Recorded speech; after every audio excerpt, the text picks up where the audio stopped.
Assalamualaikum warahmatullahi wabarakatuh.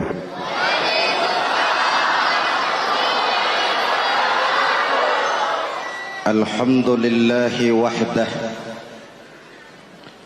sadaqa wa'dah wa nasara 'abdah, wassalatu wassalamu ala man la nabiyya ba'dah, Sayyidina Muhammad ibn Abdullah wa ala alihi wa sahbihi wa mawalah, amma ba'du. Saudara-saudara kaum muslimin yang saya cintai, perjalanan waktu telah mengantarkan kita memasuki Ramadan. Kata orang, jauh berjalan banyak dilihat, dan pengalaman adalah guru yang paling bijaksana. Kalau ibadah Ramadan kita berhasil, maka kita yang malam ini pasti bukan kita sebulan yang lalu. Kita yang malam ini adalah kita yang telah ditempa, digojlok, digembleng oleh kawah candra di mukanya Ramadan.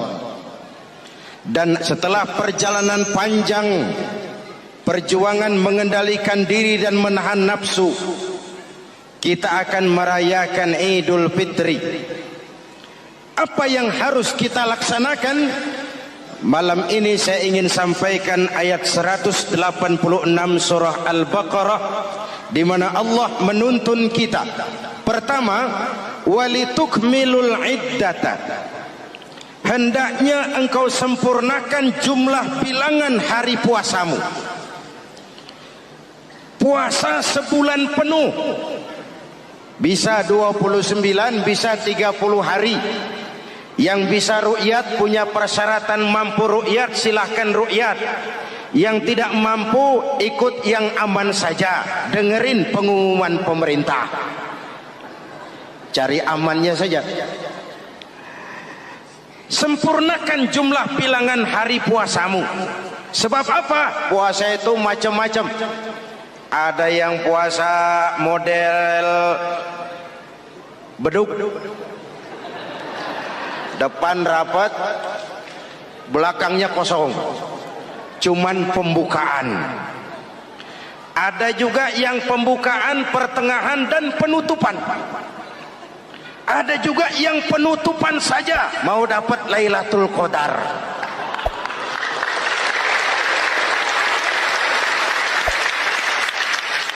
Allah berpesan, walitukmilul iddata, sempurnakan jumlah bilangan hari puasamu. Puasa itu sebulan penuh. Setelah selesai itu, walitukabbirullaha ala ma hadakum, hendaknya engkau agungkan, engkau bertakbir, mengagungkan Allah yang telah memberikan hidayah kepadamu. Tidak ada takbiran sebelum selesai Ramadan. Walitukmilul iddata, itu dulu, sempurnakan jumlah bilangan hari puasamu. Selesai baru walitukabbirullah. Jangan lebaran masih seminggu sudah Allahu Akbar, Allah ngigo. Walitukmilul iddata, sempurnakan dulu jumlah bilangan hari puasamu. Ini adab. Selesai, walitukabbirullah, baru engkau bertakbir, agungkan nama Tuhanmu. Kenapa? Ala ma hadakum, yang telah memberikan petunjuk dan hidayah kepada kita semua. Saudara, kalau bukan lantaran hidayah Allah, berat sebulan penuh enggak makan, lapar melilit perut, haus mencekik tenggorokan. Kalau bukan hidayah, berat melawan nafsu. Kalau bukan hidayah, berat melawan setan. Bagaimana enggak berat? Dia lihat kita, kita enggak lihat dia. Ini kan curang musuh begini. Semata-mata karena hidayah dari Allah. Intan paling mahal, mutiara paling berharga, tidak lain adalah hidayah. Saudara lihat dalam sejarah, kadang-kadang anak Nabi tidak dapat hidayah. tidak terpanggil mengikuti kebenaran. Kan'an, anak Nabi Nuh. Betul? Kadang-kadang bapak Nabi tidak dapat hidayah. Azar, bapaknya Nabi Ibrahim. Ibrahim penegak tauhid, bapaknya produsen berhala. Kadang-kadang istri Nabi tidak mendapat hidayah, kafir, istrinya Nabi Lut. Kadang-kadang paman Nabi tidak dapat hidayah, ingkar, Abu Jahal, Abu Lahab, paman Nabi kita. Anak Nabi, bapak Nabi, istri Nabi, paman Nabi, hidayah tidak datang. Mereka tidak terpanggil mengikuti kebenaran. Alhamdulillah, kita yang ponakan Nabi aja bukan.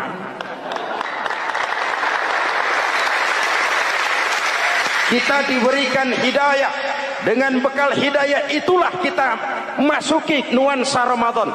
Berjuang melawan nafsu, membina takwa, melatih ridha, dengan lapar melilit perut, dengan haus mencekik tenggorokan. Allahumma lakasumtu, Tuhan, untuk Engkau saya laksanakan ibadah ini.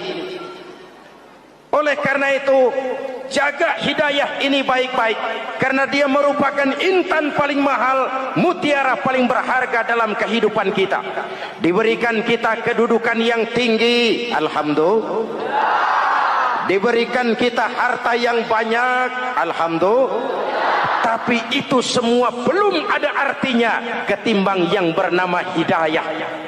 Maka hidayah inilah yang harus kita jaga baik-baik. Hidayah inilah yang harus kita pelihara. Kita bertakbir kepada Allah, mengagungkan nama Allah yang telah memberikan hidayah kepada kita. Kalau tidak lantaran hidayah, berat melaksanakan ibadah puasa sebulan suntuk. Dengan ibadah Ramadan, kita melakukan pemutihan vertikal. Orang yang keluar dari Ramadan dengan ibadah benar seperti bayi baru dilahirkan oleh ibunya, tidak punya dosa kepada Allah. Idul Fitri, kembali kepada fitrah. Tapi kan kita tidak cuma punya dosa vertikal, kita juga punya dosa horizontal. Kita tidak cuma berdosa kepada Allah, kita juga sering salah kepada sesama manusia.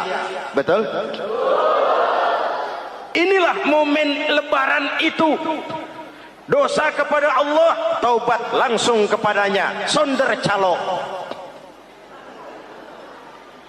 Dosa kepada sesama manusia, saling memaafkan. Sebab apa? Satu hadis meriwayatkan, selesai sholat id, sahabat mendengar Rasul mengucapkan amin sampai 3 kali. Amin, amin, amin. Heran sahabat, gak ada angin, gak ada hujan, amin 3 kali ya Rasul, ada apa? Kamu gak tahu? Gak tahu. Barusan selesai sholat, malaikat Jibril turun. Lalu, Muhammad, saya mau berdoa kepada Allah, mau kamu aminkan? Silakan Jibril, berdoalah, saya akan mengaminkan. Jibril berdoa, Rasulullah amin. Doanya 3 macam permohonan, Nabi 3 kali mengucapkan amin.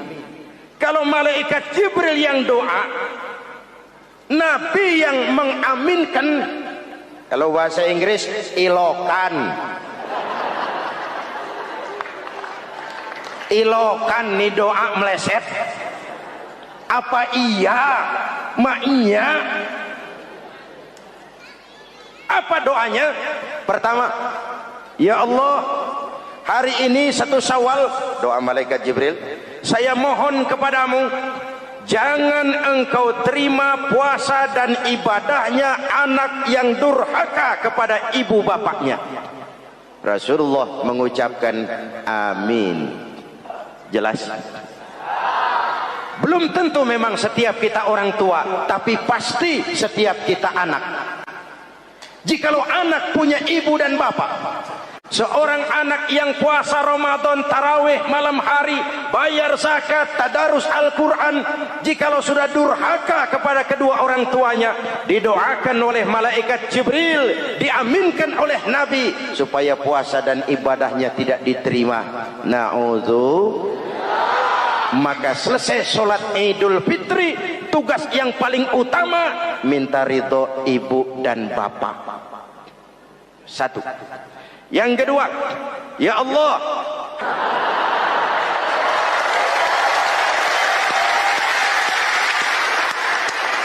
istri itu swarga manut, neraka katut.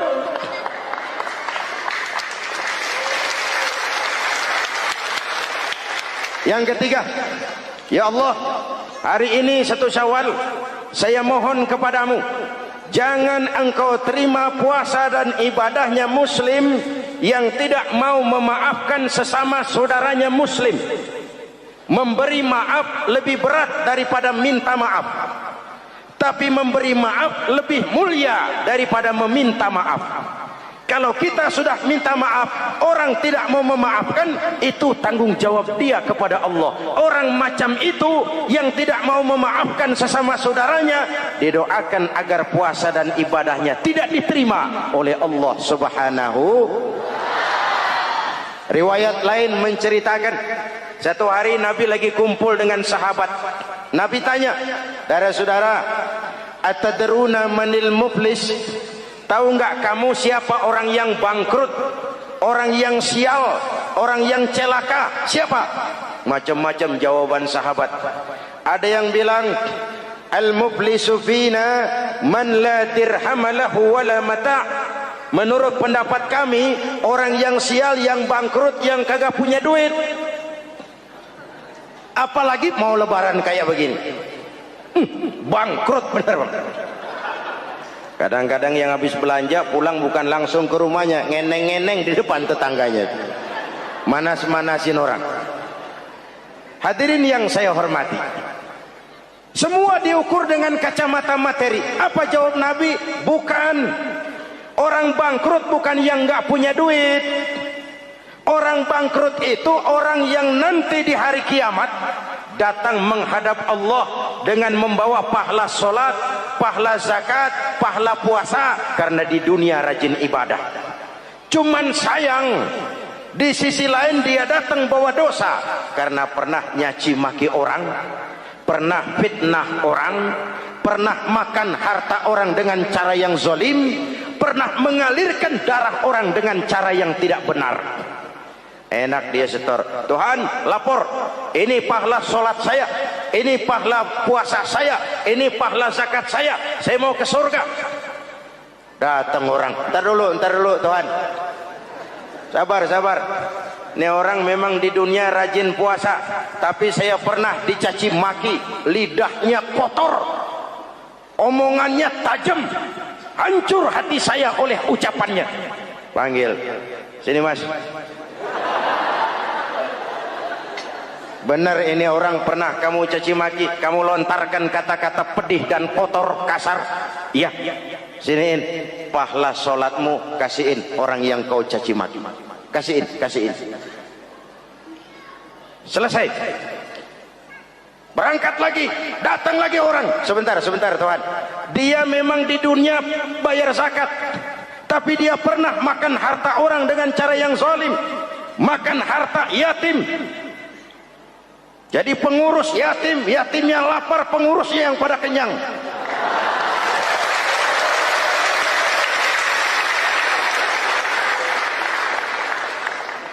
Saya menuntut keadilan. Benar. Siniin pahala zakatmu, kasih orang yang kau makan hartanya. Kalau kebaikannya habis, yang nagih datang terus, apa yang terjadi?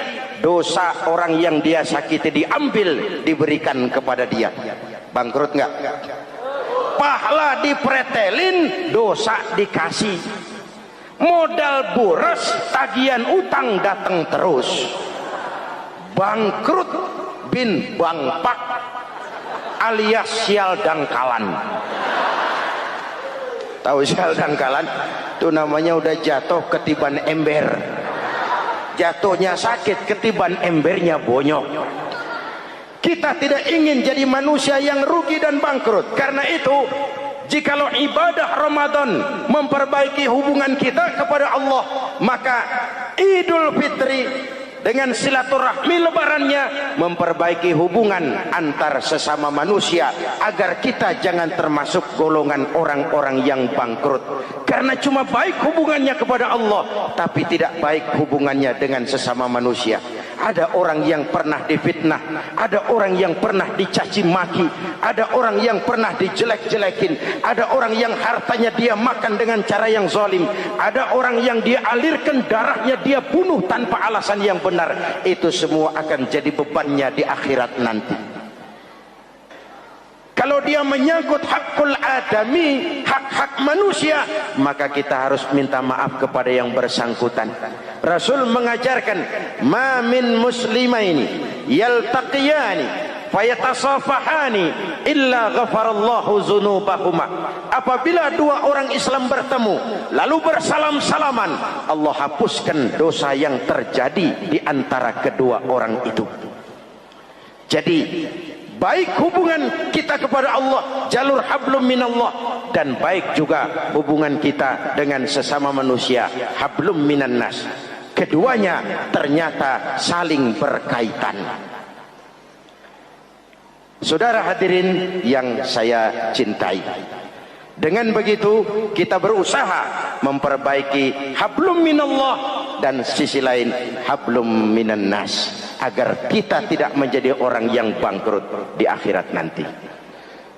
Bapak Ibu, saudara-saudara kaum muslimin yang berbahagia, memanfaatkan momentum Idul Fitri dalam kondisi negara kita sekarang ini. Indonesia kita ini kan masih sakit, betul? Multi krisis. Mula-mula kita ini kena krisis moneter, rupiah anjlok, dolar naik ke langit. Sampai pernah April 97 dolar mencapai 17 ribuan dari 2.500. Apa enggak kolab? Itu pasti bukan mainan rakyat kecil. Mereka yang dapat kredit BLBI rame-rame borong dolar.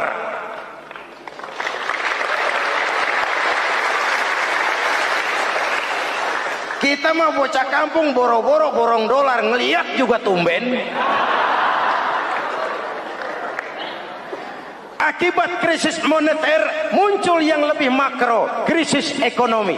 Perusahaan besar ambruk, konglomerat terpuruk, PHK di mana-mana, pengangguran meningkat, kriminal meningkat. Seiring dengan itu muncul yang lebih parah, krisis kepercayaan.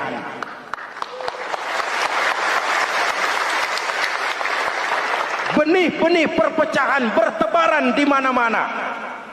Dampaknya masih sangat terasa sampai sekarang ini. Kita lihat sekarang ini, Aceh belum selesai, Papua minta merdeka, Timur Timur cerai.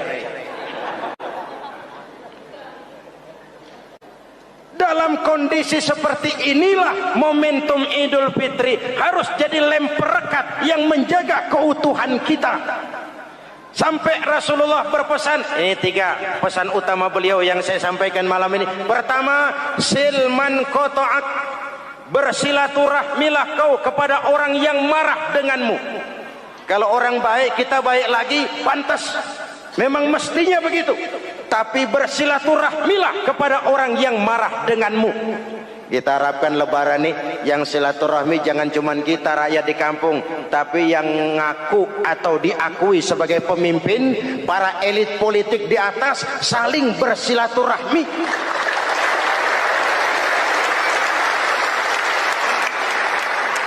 Kalau mereka rukun di atas, kita di bawah ngelihatnya enak.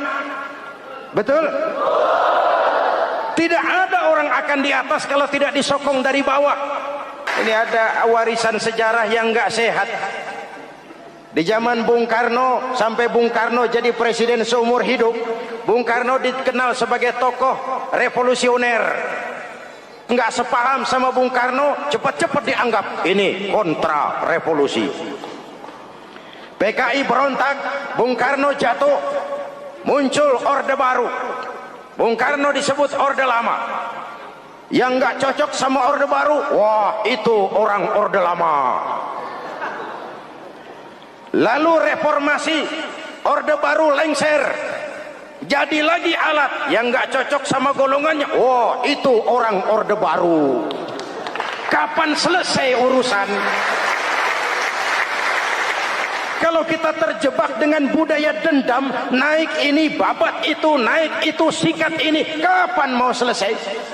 Rasulullah lahir di Mekah, perjuangannya dihambat, dicaci maki, dilontari kotoran onta, sahabatnya dibantai, diancam mau dibunuh, hijrah ke Madinah. Setelah di Madinah jadi besar, tentaranya kuat, pengikutnya banyak, pasukannya hebat.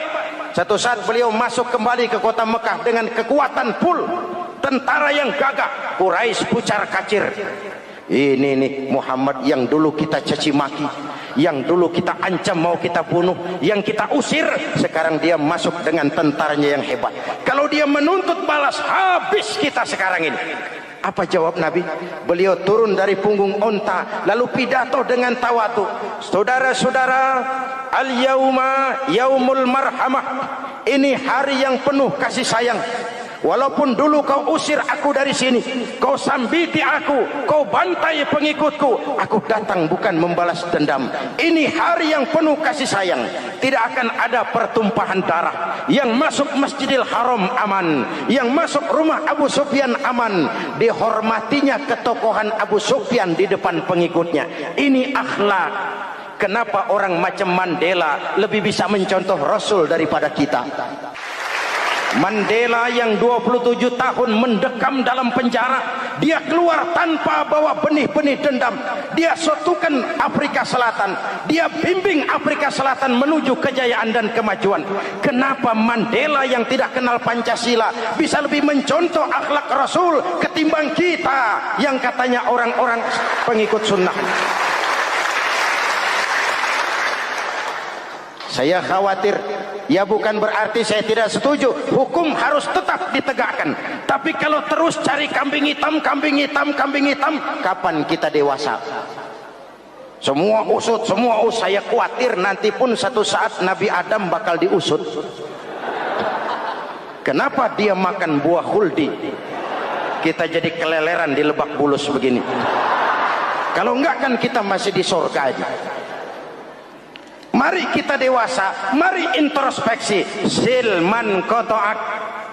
Mudah-mudahan nanti lebaran kita pengen lihat nih. Kalau yang di atas sudah pada satu, kita yang di bawah enak. Tapi kalau memang pada ribut juga, kita yang di bawah jangan ikut-ikutan. Nonton aja nonton. Giliran rame tepuk tangan. Oh, namanya elit susah ditebak. Nih hari dia berebut beda pendapat, ntar malam dia makan bareng. Kita di bawah udah kedongan ngasa golok. Kan berapa urusan? Sekarang udah nggak zamannya ngerahin masa. Sekarang adu argumen, biar rakyat tentukan mana yang lebih pantas. Hadirin yang saya hormati, silman kotoak, bersilaturahmilah kepada orang yang marah denganmu. Momentum Idul Fitri harus meredam keberingasan, harus mencuatkan semangat persatuan dan kesatuan. Udah capek kita diobok-obok. Yang kedua, wa'atiman haramak. Ini masalah kepedulian. Berikan orang yang bakhil kepadamu, sampai orang yang pelit pun kasih. Kepedulian. Banyak anak-anak yatim kita, janda-janda tua. Kalau yang muda sih nggak usah dipikirin. Dewan penyantunnya udah banyak aja. Orang-orang jompo. Mungkin baju kita sudah kurang berharga di lemari kita, tapi sangat berharga ketika kita berikan kepada orang lain. Berbagi rasa. Jangan ada yang lapar di samping yang senyum. Jangan ada yang menangis di samping yang tertawa. Hadirin, yang ketiga, wa'fu amman zalamak. Maafkan orang yang berlaku zalim kepada dirimu. Maafkan orang yang berlaku zalim. Jangan mewarisi sifat dendam, karena Ramadan sudah melatih kita. Tidak akan menyelesaikan persoalan. Dengan semangat ini, maka persatuan, kesatuan, kerukunan dan kekompakan akan lebih mudah kita wujudkan. Kita ingin Indonesia esok lebih baik daripada sekarang ini. Amin. Dan tentu saja kita berharap banyak dari para pemimpin-pemimpin kita, semoga lebih bersikap sebagai negarawan, bukan hanya sebagai politisi. Karena jujur saya ingin berkata, reformasi memang telah melahirkan politisi, tapi belum banyak melahirkan negarawan. Negarawan adalah orang yang ngayomi seluruh rakyat. Sekarang rakyat cuma di atas namakan, biar banyak banget. Kalau tidak mendukung dia, dianggap bukan rakyat. Biar dikit banget kalau pendukungnya, itulah rakyat sejati. Ini pemimpin model apa kayak begini?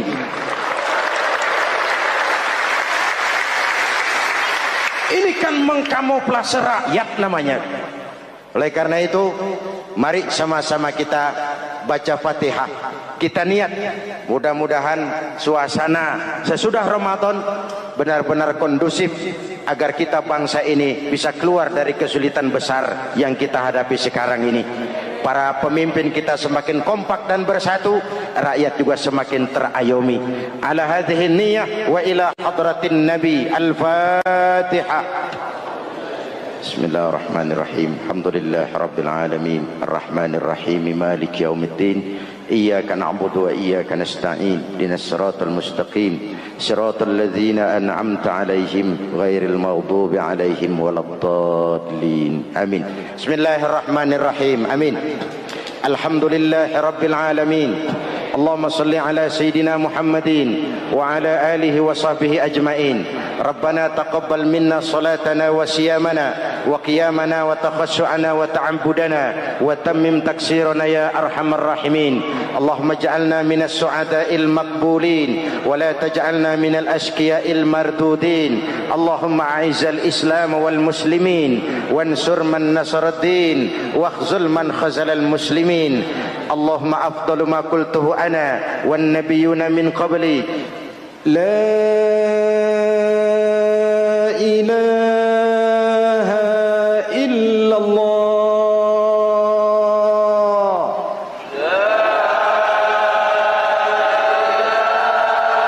Mau ibadah atau tidak?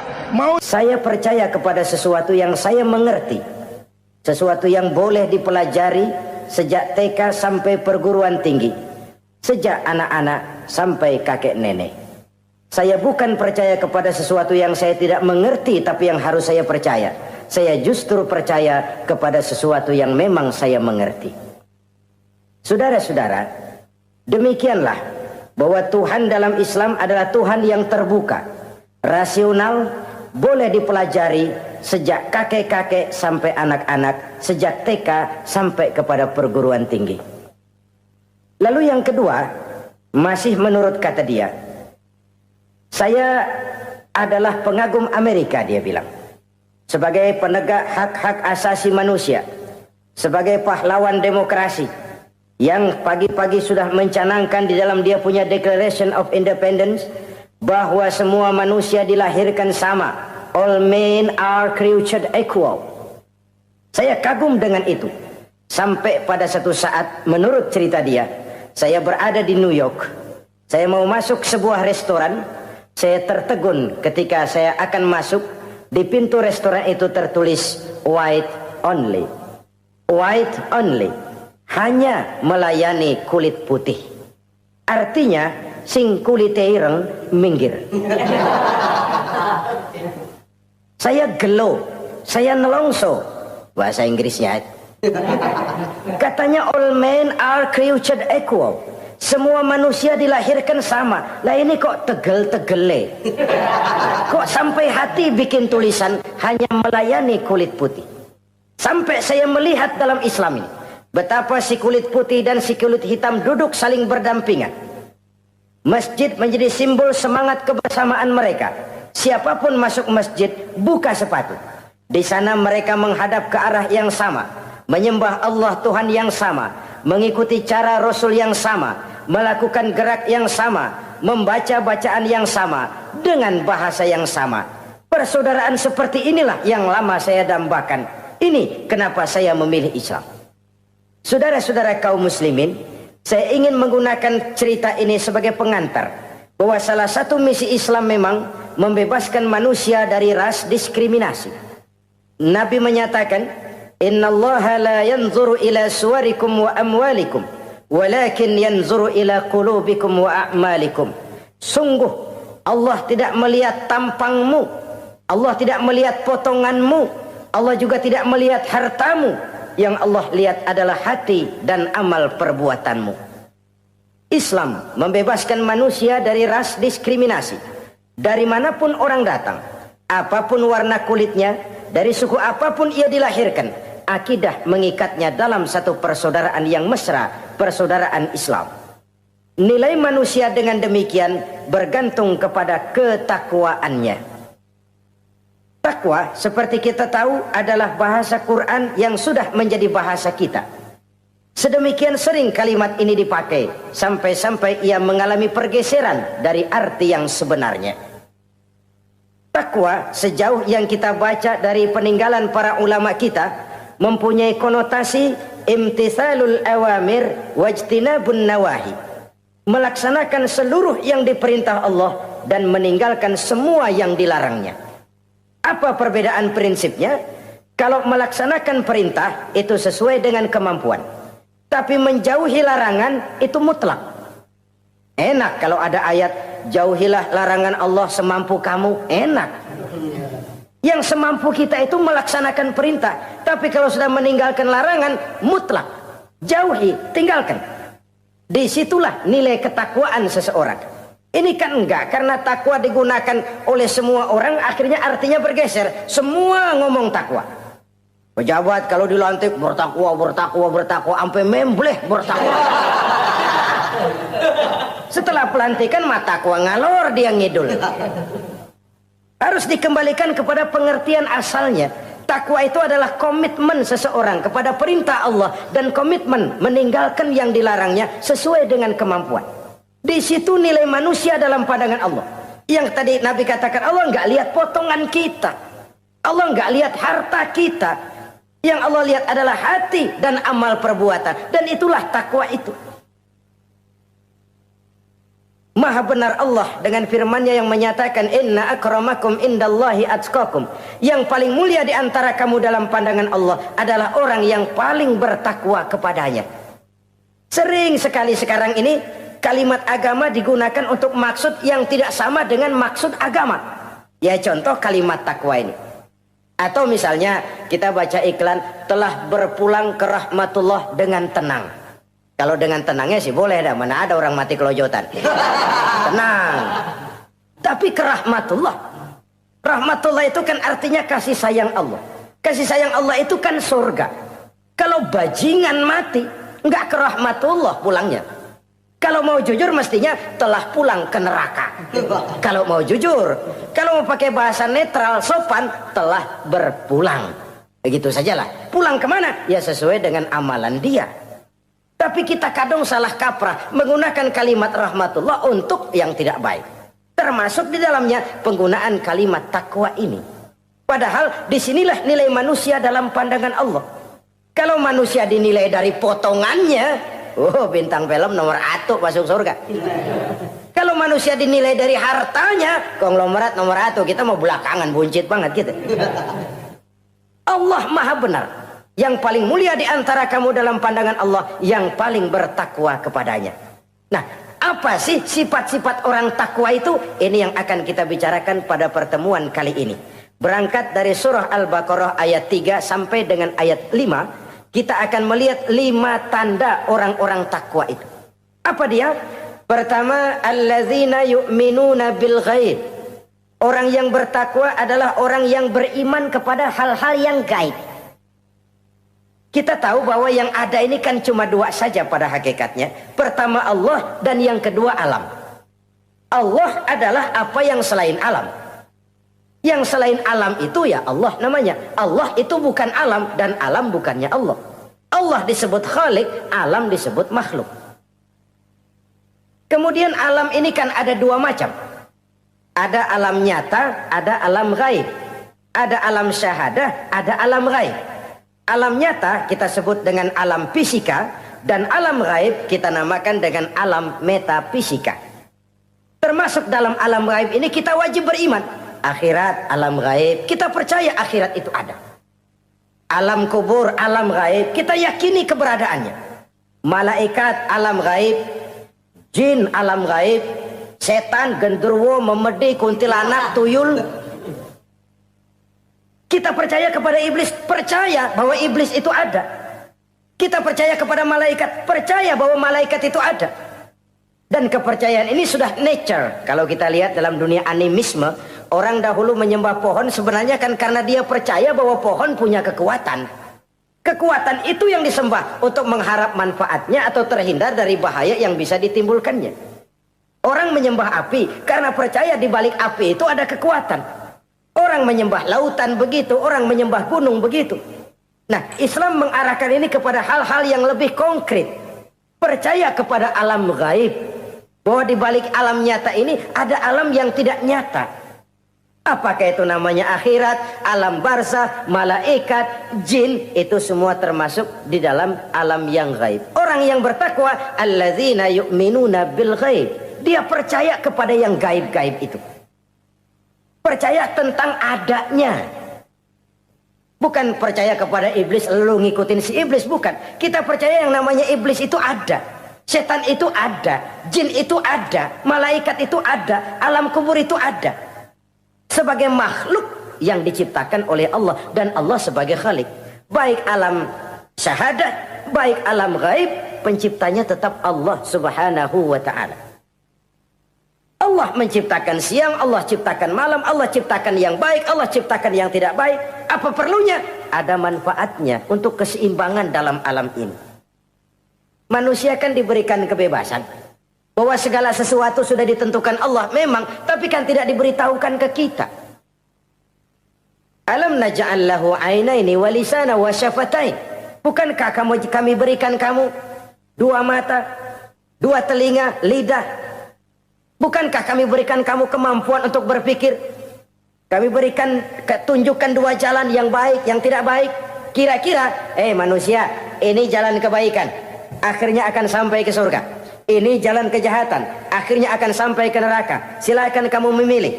Agar kamu tidak salah pilih, kami berikan otak. Kami turunkan Rasul, kami turunkan wahyu, kami turunkan agama. Kalau sudah semikian komplitnya, masih salah pilih juga, emang dasar rezeki bonyok. Dikasih otak, diturunkan nabi dan rasul, diturunkan wahyu, ditunjukkan jalan kebenaran. Malahan kata Imam Mustafa Al-Maraghi, Allah memberikan petunjuk kepada kita itu bertahap. Pertama diberikan yang namanya hidayatul ilham, insting. Insting ini tingkatan dasar yang sangat diperlukan oleh manusia. Kita bisa lapar, kita bisa sedih, kita bisa gembira, kita bisa nangis, kita bisa ketawa. Nggak ada yang ngajarin. Belum pernah saya melihat ada kursus ketawa. Belum pernah. Belum pernah ada akademi pertangisan. Nggak ada. Itu insting yang kita bawa sejak lahir. Dan anehnya ketawa tiap orang nggak sama, nangis tiap orang nggak sama. Itu insting. Bayangin kalau itu nggak ada. Kita nggak bisa sedih, nggak bisa gembira, kita nggak bisa ketawa, nggak bisa nangis. Polos hidup ini, kayak boneka. Nggak ada insting. Nah, ini juga diberikan kepada binatang. Binatang kan cuma instingnya insting rendah. Binatang marah bisa marah. Tapi perasaan mulia binatang nggak punya. Kepengen dipuji, kan kagak ada binatang. Dia cuma punya perasaan-perasaan rendah. Marah, pengen tahu kebo kita sodok, marah dia. Perasaan rendah, lapar, binatang punya. Kenyang, binatang punya. Tapi perasaan tinggi, binatang nggak punya. Kepengen hidup lebih baik, nggak ada.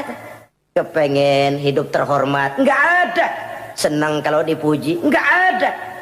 Coba dah kebo kita puji habis-habisan, diam aja dia. Waduh, lu Bo bukan main Bo, hebat bener. Ya tetap aja kebo. Atau kita caci maki, nggak bakal dia marah. Ini perasaan tinggi, ingin lebih baik, ingin lebih terhormat, senang kalau dipuji, marah kalau dicaci. Itu perasaan tinggi yang hanya diberikan kepada manusia. Manusia dipuji, senang, dicaci, marah. Orang kita puji walaupun wah kamu hebat bener, walaupun dia bilang ah kamu bisa aja, tapi kupingnya tetap aja mekar. Senang kalau dipuji. Insting yang rendah diberikan juga kepada binatang, tapi bukan insting yang tinggi. Ini petunjuk pertama. Dengan itu kita punya perasaan dasar untuk mengagumi, untuk sedih, untuk gembira dan sebagainya. Setelah insting kita diberikan panca indera yang kerjanya juga nggak sama. Penciuman dengan pendengaran dengan penglihatan kan nggak sama. Yang enak buat kuping belum tentu enak buat hidung. Orang buang angin kalau ditinjau dari segi bunyi enak buat kuping, tapi hidung kan kelabakan. Kerjanya nggak sama. Panca indera ini penting sebagai kesiapan untuk melayani insting. Persiapan melayani insting. Cukupkah? Tidak. Binatang juga diberikan panca indera. Bahkan kadang-kadang panca indera binatang lebih tajam daripada panca indera manusia. Nah, lalu diberikan yang ketiga, ini yang membedakan manusia dari binatang. Apa? Hidayah berupa akal, pikiran. Dengan ini coba kita lihat. Manusia bikin rumah, burung bikin rumah. Tapi bandingkan, rumah burung dari tahun atu, ya gitu-gitu aja. Tapi rumah manusia, Masya Allah, modelnya macam-macam. Ada yang kita dari jauh nggak ngerti ini celengan apa rumah orang ini, bundar begini. Binatang bikin rumah, manusia bikin rumah. Binatang bikin rumah dengan insting, manusia bikin rumah dengan otak. Hasilnya berbeda. Manusia tidak punya sayap, tapi dengan otaknya dia bisa terbang lebih tinggi dari burung. Manusia tidak bernapas dengan insang, tapi dengan otaknya dia bisa nyelam lebih dalam daripada ikan. Ini kelebihan manusia dari binatang, diberikan otak. Belum cukup rupanya otak, karena otak ini penemuannya relatif. Apa yang dianggap hari ini benar, besok udah nggak benar. Apa yang hari ini otaknya bilang baik, besok dia bilang jelek. Apa yang hari ini otaknya bilang katakan jelek, besok dia bilang baik. Yang relatif tidak bisa dijadikan pegangan. Maka Allah lalu memberikan yang keempat. Hidayatuddin namanya. Petunjuk berupa agama. Diberikan insting, diberikan panca indera, diberikan otak, lalu diberikan agama. Turun para rasul yang 25 itu yang merupakan mata rantai yang berkaitan. Tidak terpisah. Misi samawi, semuanya sama bersumber dari Allah yang satu itu. Setelah agama datang, masih ada yang lebih penting. Apa? Hidayah yang disebut taufik. Persesuaian kehendak antara kita dengan Allah. Kalau taufik tidak datang, kalau taufik tidak dapat, Kan'an saja anak Nabi Nuh kufur. Anak Nabi tidak dapat taufik namanya itu. Agama turun, bapaknya Nabi. Bapaknya Nabi. Azar, ayahnya Nabi Allah Ibrahim, tidak mendapat taufik. Lalu Abu Jahal, Abu Lahab, pamannya Nabi, tidak mendapat taufik. Lalu istrinya Nabi Lut tidak mendapat taufik. Bayangkan ini, anak Nabi, paman Nabi, bapak Nabi, istri Nabi. Taufik inilah yang hak prerogatif Allah. Insting semua dikasih, panca indera semua dikasih, otak semua dikasih, agama kepada semua diturunkan. Tapi taufik ini hak prerogatif Allah. Lah kita ini bersyukur, ponakan Nabi aja bukan dapat taufik. Tidak sekedar mendengar Islam, mendengar agama, tapi mengikuti agama itu sendiri. Inilah institusi-institusi yang diberikan Allah kepada kita. Jadi kalau sudah begini lengkap, manusia, nih aku kasih, tempuh jalan ini, masih salah juga, dasar sableng. Pantas kalau Allah mengadili, pantas kalau Allah memberikan sanksi. Kenapa? Rasul udah turun, otak dikasih, panca indera dikasih, peringatan dikasih, masih salah juga, pantas dong kalau diadili. Kecuali kalau Allah nggak nurunin apa-apa, hidup dah selagu-lagu lu sono, mau guling mau gupak terserah deh. Kalau begitu lalu ada pengadilan, nggak adil. Ini institusinya lengkap kok. Pantas kalau Allah mengadakan pengadilan di akhirat. Pantas kalau Allah meminta kita pertanggungan jawab. Komplit begini rupa. Nah, termasuk di dalamnya kita percaya kepada yang gaib ini. Bahwa ada yang tidak nyata di balik yang nyata ini. Ada yang kita percaya kebaikannya, ada yang kita percaya sekedar percaya saja. Kayak setan, iblis, kita percaya adanya, tapi kan nggak wajib ngikutin. Termasuk mempelajari ilmu-ilmunya setan, ilmu-ilmunya iblis. tenung, santet, nujum-nujuman, ramal-ramalan, itu kan ilmu-ilmunya setan, ilmu-ilmunya iblis. Belajar saja pun jangan, belajar saja pun nggak boleh, apalagi sampai mengamalkannya. Karena tatkala kita belajar apalagi mengamalkan, kita sudah bersekutu dengan setan dan iblis. Na'udzubillah summa na'udzubillah. Ini yang pertama. Jadi orang yang bertakwa itu sifatnya yang pertama, dia percaya kepada yang gaib. Di balik yang nyata ada yang tidak nyata. Lah, saudara-saudara, jangankan yang alam seperti ini ya, alam kubur, alam akhirat. Masih di alam nyata ini saja ada sesuatu yang hanya kita bisa rasakan tapi nggak bisa kita lihat, nggak bisa kita pegang. Contohnya angin. Ada tuh, kita rasain tapi kan nggak bisa kita pegang. Bentuknya bagaimana kita nggak tahu. Wah, merah pak, kenapa? Buktinya dikerok. Itu mah merah kerokan, bukan warna angin merah. Sesuatu yang ada tapi hanya bisa kita rasakan. Pedas, makan cabai pedas. Pedas itu ada, tapi kan abstrak.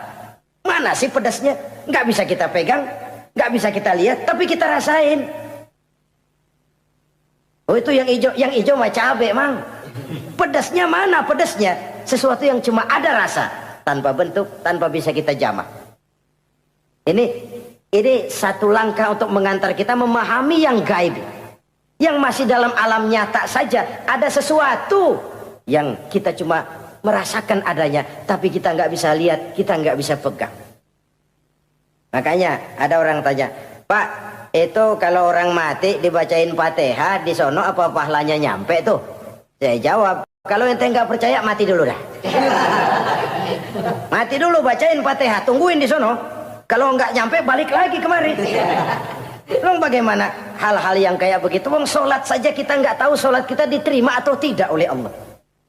Kita puasa, kita hanya melaksanakan. Allah mau terima apa tidak kita nggak tahu. Itu yang nyata-nyata, apalagi sudah berkaitan dengan hal-hal yang gaib. Ini sifat yang pertama, orang yang bertakwa, alladzina yu'minuna bil ghaib, dia percaya kepada yang gaib. Alam kubur itu ada, alam akhirat ada, malaikat ada, jin ada, surga ada, neraka ada, dan lain sebagainya. Satu. Yang kedua, orang yang bertakwa itu wa yuqimunas shalah. Setelah percaya kepada yang gaib, mereka juga mendirikan sholat. Nah, mari kita lihat ayatnya. Selalu yang berkaitan dengan sholat itu kalimatnya yuqimunas shalah. Mendirikan sholat. Bukan mengerjakan. Gak ada ayat i'malis sholah, if'alis sholah, kerjakan sholat. Gak ada. Selalu aqimis sholah, dirikan sholat. Kenapa? Kata para ulama, kalimat mendirikan ini mengandung makna istimrar, mengandung arti kontinuitas, ada kelanjutan. Mendirikan sholat artinya mengerjakan sholat dengan betul. Selesai sholat, ajaran sholat diterjemahkan dalam kehidupan. Itu artinya mendirikan sholat. Nah, kalau dilihat dari sisi ini, banyak di antara kita yang sudah mengerjakan sholat tapi belum mendirikan sholat. Sebab mendirikan istimrar, ada kesinambungan. Selesai sholat, ajaran sholat diterjemahkan di tengah-tengah kehidupan bermasyarakat. Sehingga sholatnya punya refleksi. Sholatnya punya bias dalam membentuk kepribadian dirinya. Ini kadang-kadang rancu.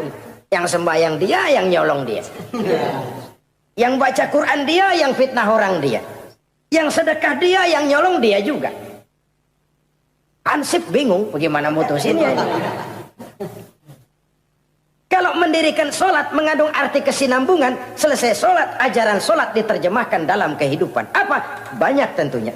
Misalnya sholat melahirkan sikap rendah hati, melahirkan keikhlasan, melahirkan sifat jujur, melahirkan sifat disiplin, dan lain sebagainya. Dan itu diterjemahkan dalam kehidupan.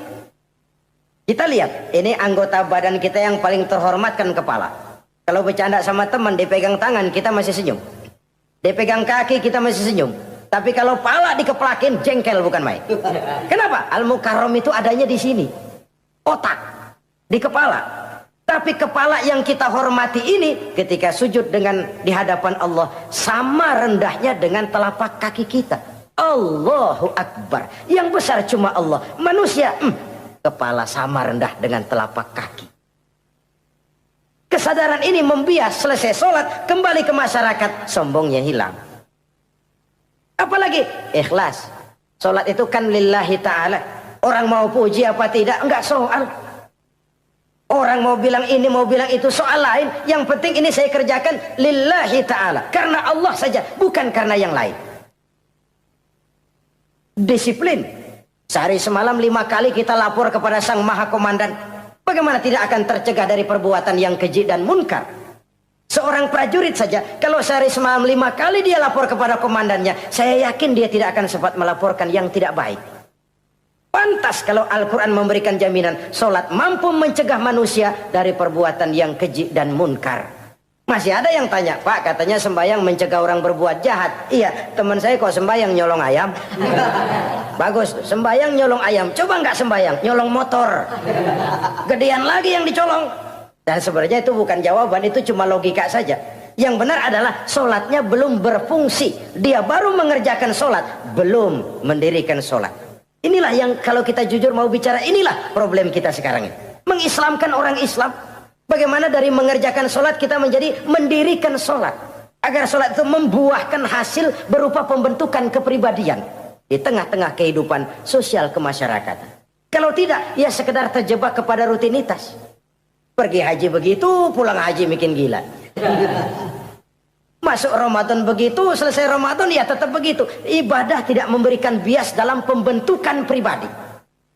Itulah sebabnya digunakan kalimat yuqimunas sholat, mendirikan sholat yang mengandung arti berkesinambungan. Selesai sholat, jiwa dan semangat, ajaran dan filsafat sholat diterjemahkannya dalam kehidupan sehari-hari. Saudara-saudara kaum muslimin rahimakumullah. Sifat yang ketiga dari orang takwa adalah wa mimma razaqnahum yunfiqun.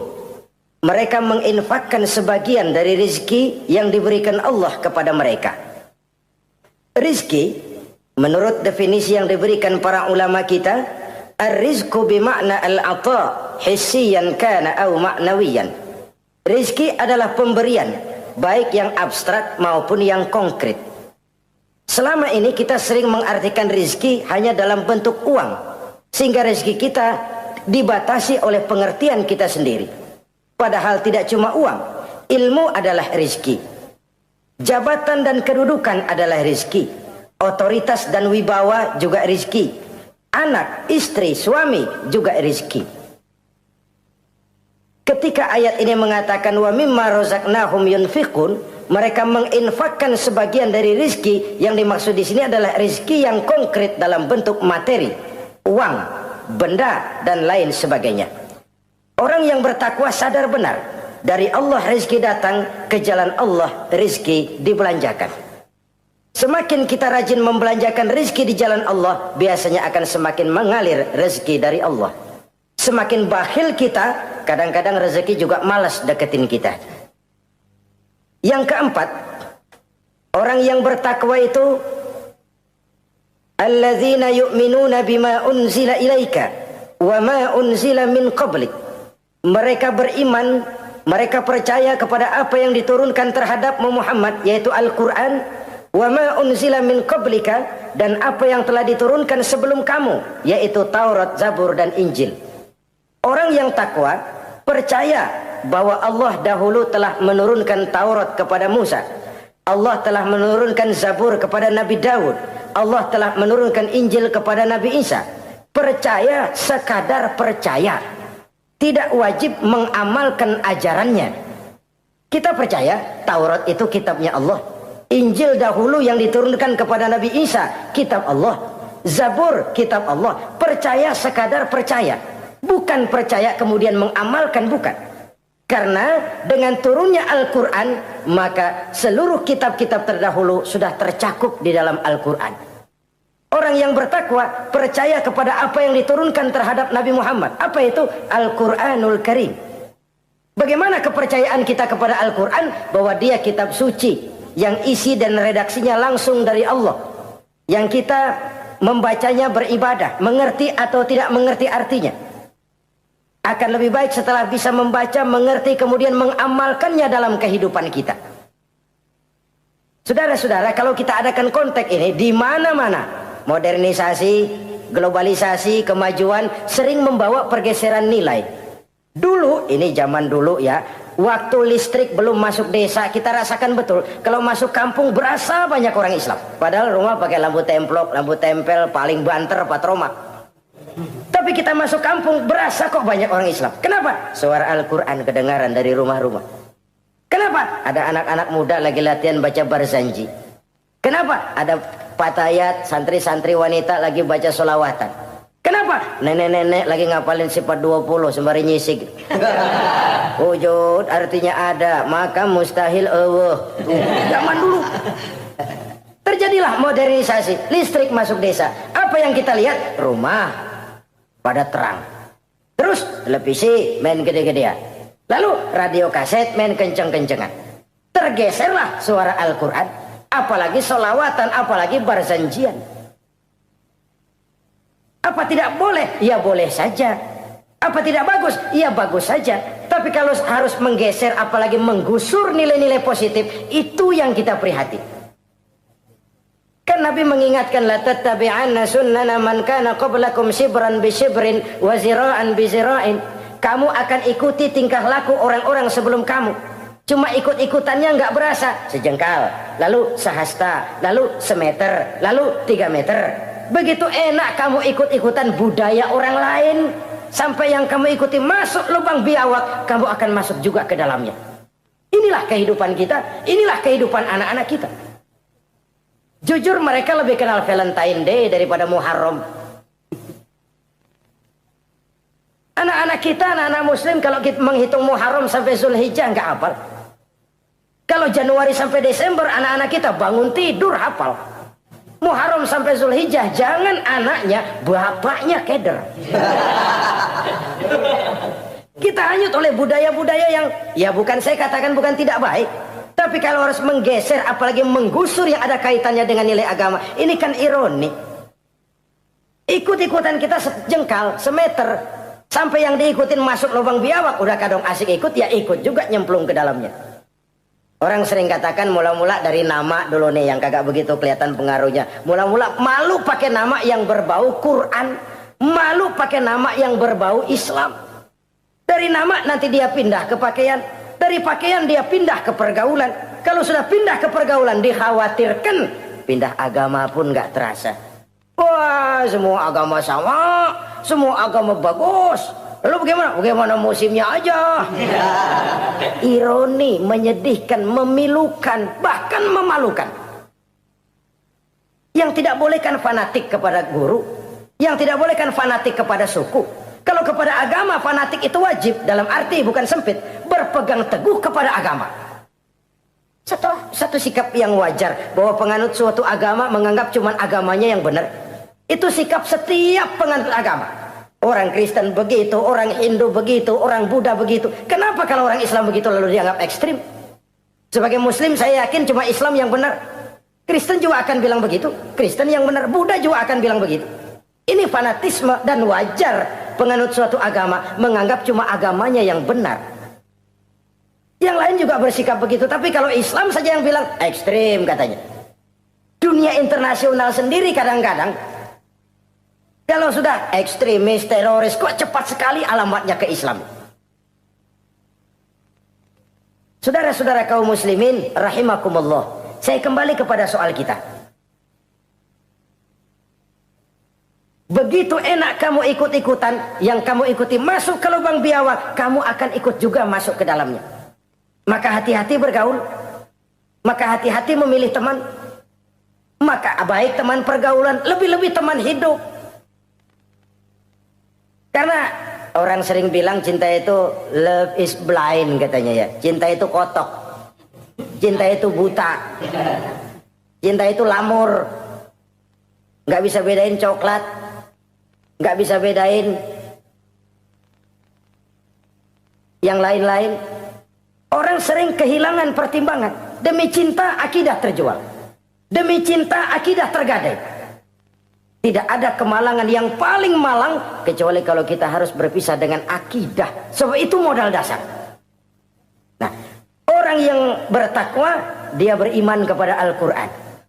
Beriman kepada Quran artinya apa? Menjadikan Quran sebagai imam dan dia sebagai makmum. Konsekuensinya, makmum harus ikut imam. Selain Quran, dia percaya kepada Injil, kepada Zabur, kepada Taurat. Dilihat dari sudut ini, umat Islam itu lebih toleran loh. Orang lain yang megang Injil nggak bakal percaya kepada Quran.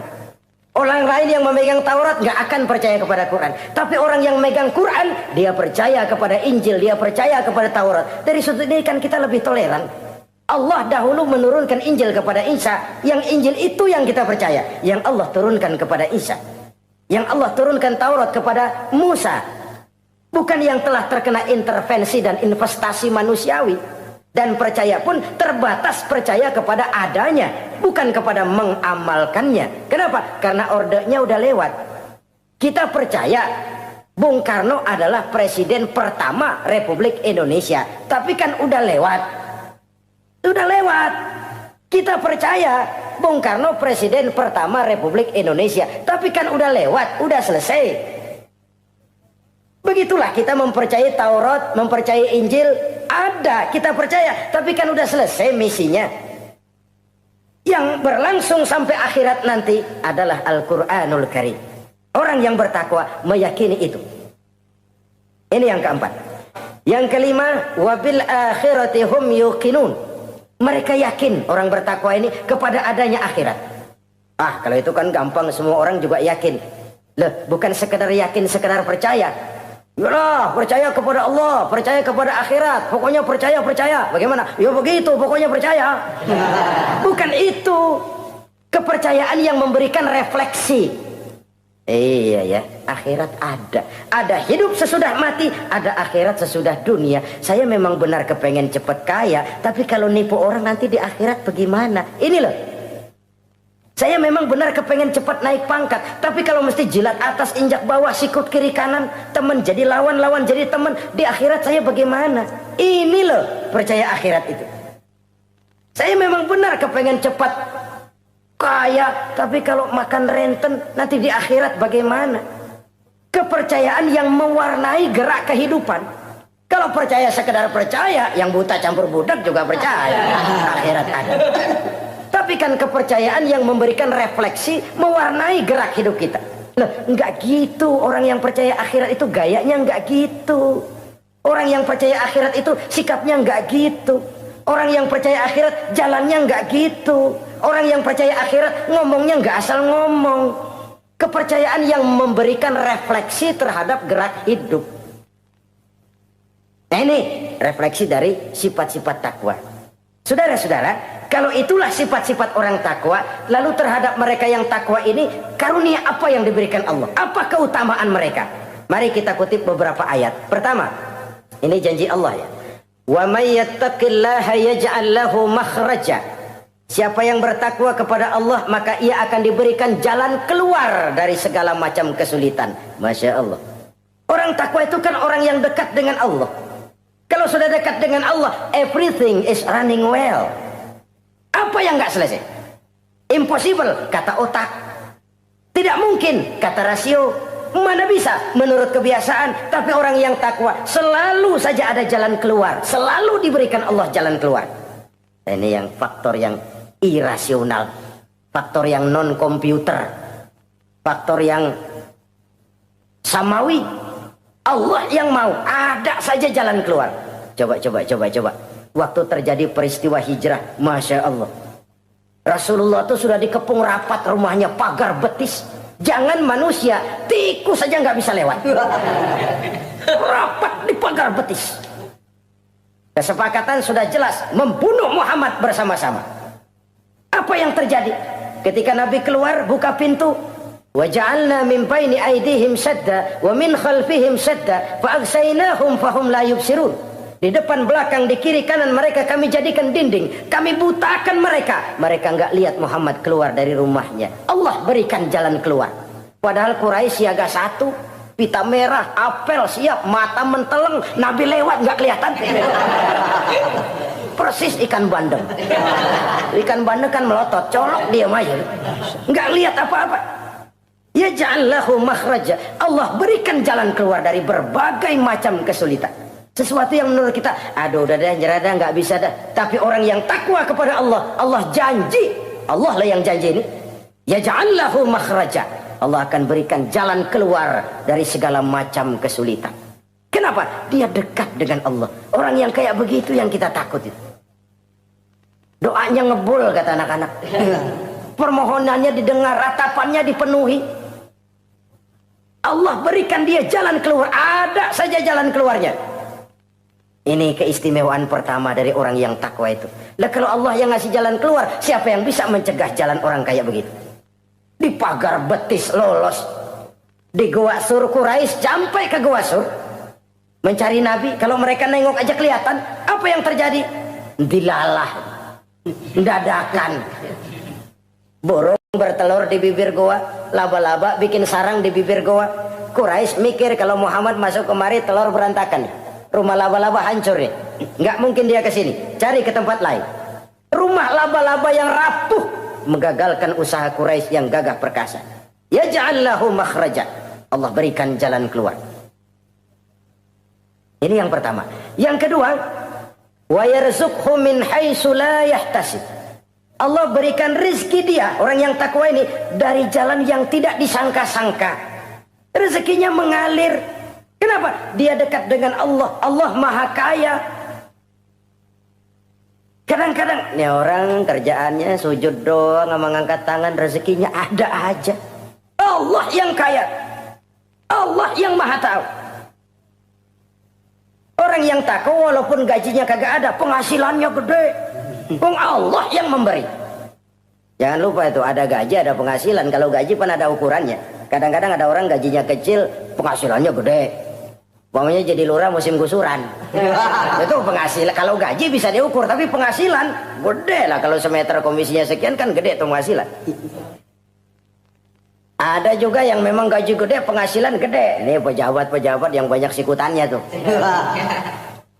Saudara-saudara kaum muslimin, orang yang bertakwa itu yarzuqhu min haitsu la yahtasib. Allah berikan rezeki lewat jalan yang dia nggak sangka-sangka. Ada aja jalannya. Nggak punya duit tapi haji bisa pergi. Nggak punya duit tapi ya hidupnya wajar. Tamu datang balahan. Pernah itu ada tamu di Jawa Timur sana datang ke rumah seorang kiai. Ratusan tamu dikasih makan semua. Padahal kiai rumahnya gede. Tamu ada yang dalam hatinya nyeletuk, ini kiai bisa ngasih makan orang satu rombongan banyak begini, duit dari mana ini? Dalam hatinya, disamperin sama kiai, kamu jangan buruk sangka, ini rezeki halal. Bukan cuma rezeki, dia bisa ngerti hati orang. Mukasyafah, Allah bukakan apa yang Allah nggak bukakan buat orang lain. Ini karunia, dan itu hanya mungkin dengan takwa. Itu tadi, komitmen kepada perintah Allah, menjauhi larangannya. Mukasyafah, dibukakan pintu oleh Allah. Dia bisa lihat yang orang nggak lihat, dia bisa tahu yang orang lain nggak tahu. Udah nggak bisa main-main kalau ketemu orang begini. Ini udah high class ini di sisi Allah. Ini yang kedua, rezekinya ngalir lewat jalan yang nggak sangka-sangka. Yang ketiga, wa may yattaqillaha yaj'al lahu min amrihi yusra. Orang yang bertakwa kepada Allah, Allah jadikan urusannya gampang. Allah mudahkan urusannya. Masya Allah. Kalau Allah yang sudah mudahkan, siapa sih yang bisa bikin sulit? Allah yang gampangin urusannya. Orang mana yang bisa bikin sulit? Boleh manusia merencana, mempersulit, memblokir segala macam. Tapi kalau Allah gampangin, jalan tuh urusan. Boleh manusia merancang. Tapi kalau Allah mau, apa yang nggak mungkin? Satu kampung orang mau jatuhin kita, kalau Allah mau angkat, naik. Satu negara orang mau naikin kita, kalau Allah mau turunin, nyungsep. Tu'izzu man tasya wa tuzillu man tasya. Allah muliakan siapa yang dikehendakinya, Allah rendahkan siapa yang dikehendakinya.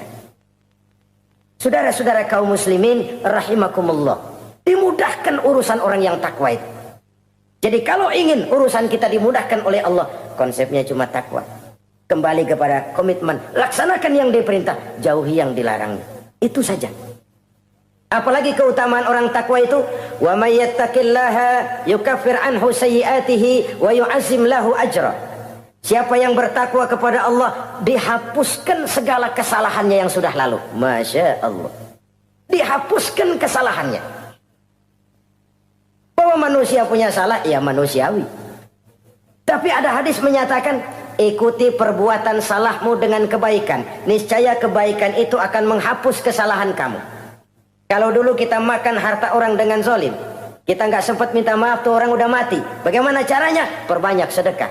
Mudah-mudahan sedekah ini menutupi kesalahan kita yang lalu memakan harta orang dengan cara yang zalim. Ikuti perbuatan salah dengan kebaikan, niscaya kebaikan itu akan menghapus kesalahan kamu. Nah, ini orang yang bertakwa, dihapuskan kesalahannya oleh Allah, direhabilitir. Dia lakukan pemutihan, yang melakukan pemutihan Allah. Kalau dosa sudah dihapuskan, Masya Allah. Coba. Ada hadis menyatakan, siapa orang baca Bismillahirrahmanirrahim, maka dia bisa lewat di atas air. Beku itu air. Bismillah saja bisa jalan di air. Ini bismillahnya orang yang bagaimana? Nih. Bismillahnya orang yang bobotnya ringan. Bobotnya ringan, dia bisa jalan di air. Kenapa bobotnya ringan? Dosanya pemutihan. Model kita 16 kali baca bismillah, lewat di empang kelelep aja. Bobot kita kelewat berat oleh lapisan-lapisan dosa. Makin banyak dosa, makin berat bobot. Lalu bagaimana kita mau mendapat kemudahan dari berbagai urusan? Dosa kita berlipat-lipat. Kata Imam Ghazali, hati itu kayak kaca, bening pada asalnya. Itu kan fitrah. Tiap kali kita berbuat dosa, noda, plek. Tapi orang yang rajin istighfar, orang yang rajin berbuat baik, noda itu dia bersihin tuh, dia lap, rek. Sehingga kaca ini walaupun dia terkena kotoran, tapi bersih lagi. Kenapa? Rajin dilap, rajin istighfar, rajin berbuat baik untuk menutupi kesalahan. Tapi kalau istighfar tidak berbuat baik, berat, itu nanti itu kotoran-kotoran di kaca itu berubah jadi tieng. Tahu tieng? Udah susah diilangin kotorannya, berkarat di atas kaca. Kalau dosa sudah berkarat di hati, susah dihapus, berat untuk taubat, berat untuk melakukan kebajikan, itu sudah kerugian besar buat kita semua. Orang yang baik bukan orang yang tidak pernah salah. Orang yang baik adalah orang yang kalau dia berbuat salah dia sadar, dijadikannya pelajaran untuk tidak diulanginya lagi pada masa yang akan datang. Manusia dalam Islam tidak dilahirkan dengan dosa, tidak. Manusia bertanggung jawab terhadap perbuatannya sendiri-sendiri. Oleh karenanya, apabila kita terjatuh berbuat salah, cepatlah adakan perbaikan. Orang yang bertakwa dihapuskan kesalahannya oleh Allah, dilakukan pemutihan. Ya sama juga televisi lah. Kita dulu-dulu udah lupa bayar, kelamaan numpuk. Akhirnya kan kata petugas, yang bulan ini bayar aja dah, yang bulan ini aja dah, yang lain mah pemutihan.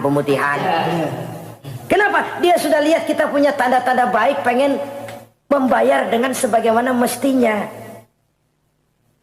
Dari ketakwaan kepada Allah. Lalu wa yu'azzim lahu ajra. Orang yang bertakwa itu diperbesar pahala kebaikannya. Masya Allah. Sudah dosa dihapus, dia diampuni, diputihkan, kebaikannya dilipat gandakan pahalanya. Padahal kita semua sama-sama maklum. Inilah kenikmatan Islam. Kalau kita berbuat jahat, dibalas dengan yang setimpal.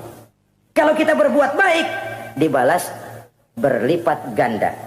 Wallahu yudha'ifu liman yasha. Allah melipat gandakan pahala kebaikan bagi orang yang dikehendakinya. Alangkah pemurahnya Allah. Dosa kebaikan berlipat ganda, dosa kesalahan seimbang dengan kesalahan itu. Karena itu kata para ulama sufi, kalau kamu berbuat jahat, jangan lihat besar kecilnya, tapi lihat kepada siapa kejahatan kamu lakukan.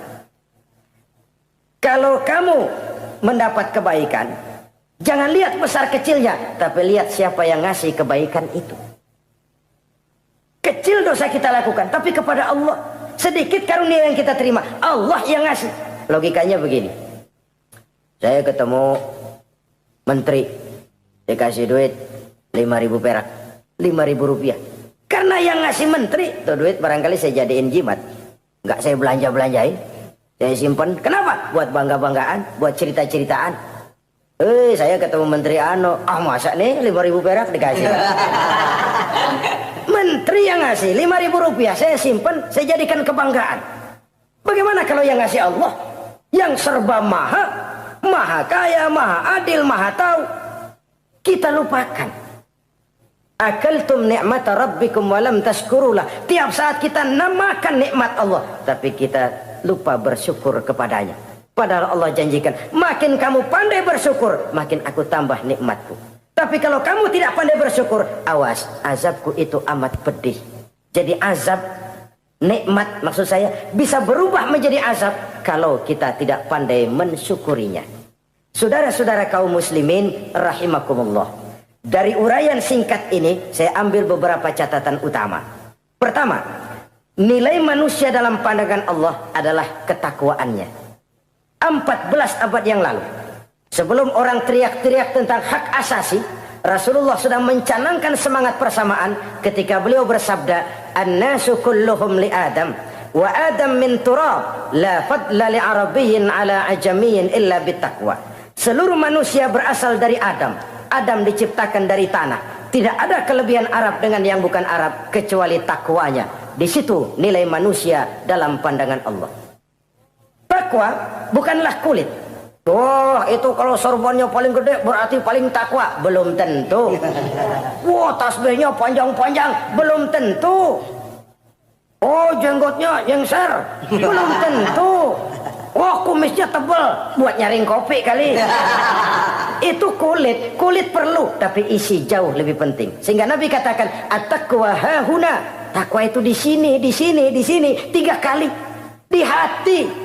Bukan di serban, bukan di tasbih, bukan di sajadah, bukan di sarung. Di sini, di situ takwa. Penggeraknya adalah hati. Dan untuk itu Allah menyediakan fasilitas keutamaan.